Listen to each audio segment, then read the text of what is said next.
13 अक्टूबर 2023 ये वो दिन था जिस दिन नासा ने स्पेस में छुपे हुए सबसे बड़े खजाने को टारगेट करने के लिए अपना मिशन लॉन्च किया और उस मिशन का नाम है साइकी। सोचो, आप स्पेस में हो और आपके सामने एक ऐसा एस्ट्रॉयड जिसमें इतना गोल्ड है कि दुनिया का हर इंसान अरबपति बन सकता है। सुनने में ये थोड़ा मूवी जैसा लग रहा है ना, बट ये इमेजिनेशन नहीं, ये रियल पॉसिबिलिटी है जिसके पीछे दुनिया की पावरफुल एजेंसीज और प्राइवेट कंपनीज काम कर रही हैं। और अगर ये सक्सेसफुल हो गया तो पूरी दुनिया की इकॉनमी हमेशा के लिए बदल जाएगी। सबसे पहले समझते हैं कि एस्ट्रॉइड्स होते क्या हैं। जब सोलर सिस्टम बन रहा था ऑलमोस्ट 4.5 बिलियन ईयर्स पहले, तो प्लैनेट्स पूरी तरह फॉर्म नहीं हुए थे। उनके बीच में कुछ पीसेस रह गए थे और वही पीसेस आज एस्ट्रॉइड्स के नाम से जाने जाते हैं। और ये एस्ट्रॉइड्स 3 टाइप के हो सकते हैं। पहला आता है सी टाइप, जो कार्बन से बने होते हैं। दूसरा एस टाइप, जो रॉक और सिलिकेट के बने होते हैं। और लास्ट में एम टाइप, जो मेटल से बने होते हैं। और यही एम टाइप एस्ट्रॉइड्स में स्पेस का सबसे बड़ा खजाना छिपा हुआ है। इनमें आयरन, निकल और प्लेटिनम जैसे रेयर मेटल्स मिलते हैं। और इसी तरह एक फेमस एस्ट्रॉइड जिसका नाम है साइकी, वो मिलता है एस्ट्रॉइड बेल्ट में, जिसको टारगेट और जिसकी स्टडी करने के लिए नासा ने अपना मिशन भेजा है साइकी। साइंटिस्ट का मानना है कि ये एस्ट्रॉइड किसी प्लेनेट का कोर हो सकता है, मतलब एक पूरे मेटल का गोला। और अगर ये सच है तो ये ह्यूमन हिस्ट्री की सबसे ज़्यादा वैल्यूएबल चीज़ हो सकती है। लेकिन ये सब इतना सिंपल नहीं है, क्योंकि ये सिर्फ एक साइंस का टॉपिक नहीं है, ये एक रेस है। और यही एक रेस 1960s में यूएसए और यूएसएसआर के बीच पहली बार शुरू हुई थी, जिसका गोल था मून पर पहुंचना।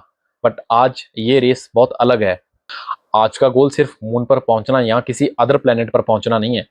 आज का गोल है स्पेस के रिसोर्सेज को कंट्रोल करना। और सबसे इंटरेस्टिंग बात यह है कि इस बार सिर्फ कंट्रीज ही नहीं, बल्कि प्राइवेट कंपनीज भी इस रेस में शामिल हैं, जैसे स्पेसएक्स और ब्लू रीजन, क्योंकि इन कंपनीज ने रॉकेट लॉन्चेस को बहुत सस्ता और इजी बना दिया है, रीयूजेबल रॉकेट्स के थ्रू। और यही एक मेजर रीज़न है कि स्पेस माइनिंग अब पॉसिबल लगने लगा है। लेकिन ये रेस सिर्फ टेक्नोलॉजी की नहीं, ये पावर की रेस है। तो अब आते हैं एक सबसे इंटरेस्टिंग सवाल पर कि स्पेस में कितना पैसा है। साइंटिस्ट का मानना है कि एस्ट्रॉइड्स की वैल्यू ट्रिलियंस ऑफ डॉलर्स में भी हो सकती है। लेकिन यहाँ एक बहुत बड़ा मिसकंसेप्शन है। अगर इतना गोल्ड धरती पर आ गया तो गोल्ड की वैल्यू बढ़ेगी नहीं, बल्कि बहुत गिर जाएगी। क्योंकि इकॉनमी एक बहुत सिंपल रूल फॉलो करती है, अगर सप्लाई बढ़ेगी तो उसकी वैल्यू भी गिरेगी। तो इसका मतलब है कि स्पेस माइनिंग दुनिया को रिच नहीं बनाएगी, बट ये डिसाइड करेगा कि रिच रहेगा कौन। ये स्पेस माइनिंग सुनने में बहुत इंटरेस्टिंग लगता है, बट प्रैक्टिकली ये एक एक्सट्रीमली डिफिकल्ट टास्क है। इसका सबसे बड़ा चैलेंज है distance. Asteroids millions of kilometre दूर हैं, जिस पे पहुंचना बहुत मंथ्स और ईयर ले लेता है। जैसे नासा ने 2023 में अपना मिशन साइकी लॉन्च किया और ये मिशन 2029 में साइकी एस्ट्रॉइड पर पहुंचेगा। दूसरा चैलेंज आता है रेडिएशन का। अर्थ का एटमॉस्फेयर हमें प्रोटेक्ट करता है, बट स्पेस में ऐसी कोई प्रोटेक्शन नहीं है। और इतनी दूर स्पेस मिशन भेजने के लिए कॉस्ट एक मेजर इशू है। एक छोटा मिशन भी बिलियंस ऑफ डॉलर कॉस्ट करता है। और सबसे डेंजरस प्रॉब्लम है लॉ। 1967 का आउटर स्पेस ट्रीटी कहता है कि स्पेस किसी का भी नहीं है।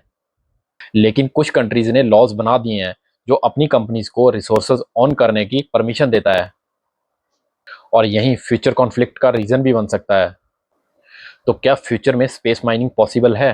तो इसका आंसर है यस, बट वो इंसान नहीं, रोबोट्स और एआई करेंगे।